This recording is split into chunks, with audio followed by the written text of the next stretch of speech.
Ready sir. మన రాష్ట్రంలోనే కాకుండా దేశంలో ఉన్న 780 మెడికల్ కాలేజెస్ మొత్తం కూడా NMC national medical commission guidelines ప్రకారం రన్ అవుతూ ఉంటుంది. మన రాష్ట్రంలో 34 ప్రభుత్వ వైద్య కళాశాలలు, 29 ప్రైవేట్ వైద్య కళాశాలలు ఉన్నాయి. ఆల్మోస్ట్ 9,000 మంది వైద్య విద్యార్థులు చదువుకుంటూ ఉన్నారు. మన ఈ సంవత్సరం మనకున్న 34 వైద్య కళాశాలలకు కూడా ఎన్ఎంసి షోకాజ్ నోటీస్ అనేది జారీ చేస్తుంది. దీని మీద అనేకమైనటువంటి అపోహలు, అనుమానాలు, అనేకమైనటువంటి అవాస్తవాలు ఇప్పుడు జరుగుతూ ఉన్నాయి. వీటి మీద నేను ఒక క్లారిటీ ఇవ్వటం కోసం ఈ ఇన్స్పెక్షన్స్ అనేవి ఎన్ఎంసి ప్రతి సంవత్సరం జరుగుతూ ఉంటుంది. మెడికల్ కాలేజెస్కి షోకాజ్ నోటీస్ ఇవ్వటం అనేది కొత్త ఏమీ కాదు. ఇది 2022లో, 23లో, 24లో, 25లో మెడికల్ కాలేజెస్కి ఈ షోకాజ్ నోటీసెస్ అనేవి రిసీవ్ అవుతూనే ఉంటాయి. ఇది దేశవ్యాప్తంగా జరిగే ఒక అసెస్మెంట్ లాంటిది. పర్టికులర్లీ ప్రభుత్వ వైద్యశాలలు వాటి ఇంప్రూవ్మెంట్ కోసం, వైద్య విద్యలో స్టాండర్డ్స్ పెంచడం కోసం ఈ అసెస్మెంట్ అనేది జరుగుతూ ఉంటుంది. ప్రతి వైద్య కళాశాలలో ఉన్న డెఫిషియన్సీని చూసి, అది 1 ఉండొచ్చు, 5 ఉండొచ్చు, 6 ఉండొచ్చు, ఆ డెఫిషియన్సీని మనకు తెలియజేస్తూ ఎన్ఎంసి ఇచ్చే నోటీసే షోకాజ్ నోటీస్. వీటిని మనం రెక్టిఫై చేసుకోవటానికి, దాని నుంచి మనం ఏ విధంగా రెక్టిఫై చేసుకోబోతున్నాం అనేది ఎన్ఎంసి అనేది ఆశిస్తుంది మన దగ్గర. అది ఈ సంవత్సరం మన దగ్గర ఉన్న 34 వైద్యశాలలకు కూడా నోటీస్ రావడం జరిగింది.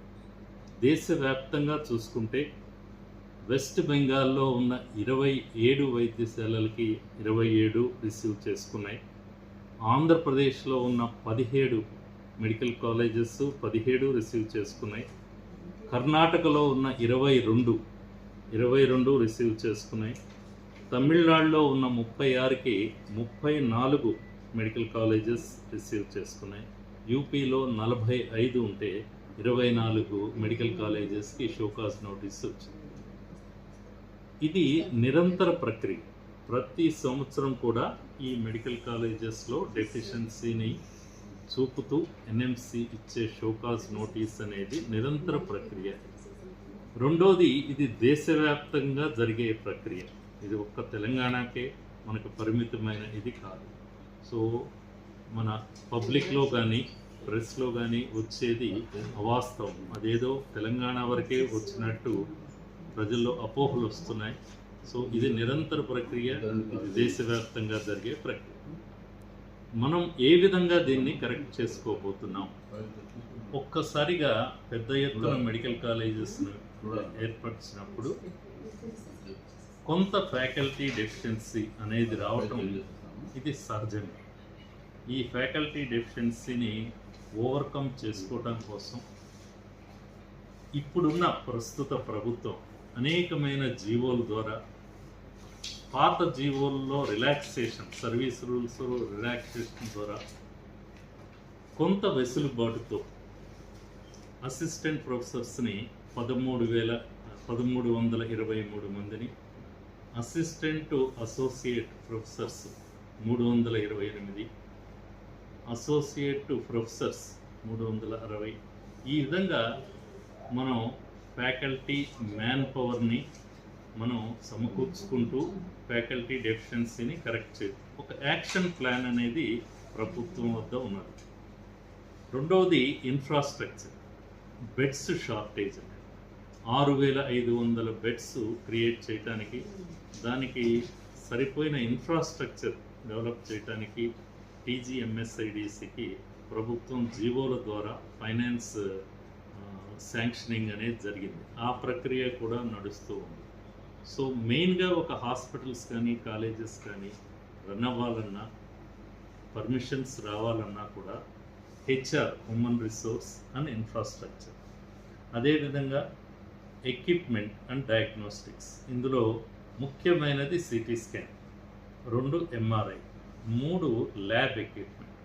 ఈ ఎక్విప్మెంట్స్ అన్నిటివి కూడా మన దగ్గర ఇప్పుడు ఉన్న 34లో 32 వైద్య కళాశాలలో ఆల్రెడీ సిటీ స్కాన్స్ ఉన్నాయి. తక్కిన 2 సిటీ స్కాన్స్ కూడా జనగాం ములుగులో ఈ నెల వచ్చే నెలలో ఆ 2 కూడా ఇన్స్టాల్ అవుతూ ఉన్నాయి. సో ఈ విధంగా కావలసిన ఎక్విప్మెంట్ను కూడా సమకూర్చుకుంటూ ఎన్ఎంసి రెగ్యులేషన్స్ ప్రకారము మన రాష్ట్రంలో వైద్య కళాశాలలు పూర్తి సామర్థ్యంతో పనిచేయటానికి సిద్ధంగా ఉన్నాయి. వర్చువల్గా ఈ మీటింగ్ పెట్టిన దానికి పర్సనల్గా మేము అటెండ్ అవుతున్నాం, వర్చువల్గా ప్రిన్సిపాల్స్ కూడా అటెండ్ అవుతారు. ఆ ఫెసిలిటీస్ అన్ని చూపిస్తాం. మన రాష్ట్రంలో ఉన్న అన్ని వైద్య కళాశాలలకి పర్మిషన్ అనేది వస్తుంది, అన్ని సీట్స్ కూడా పర్మిషన్ అనేది వస్తుంది.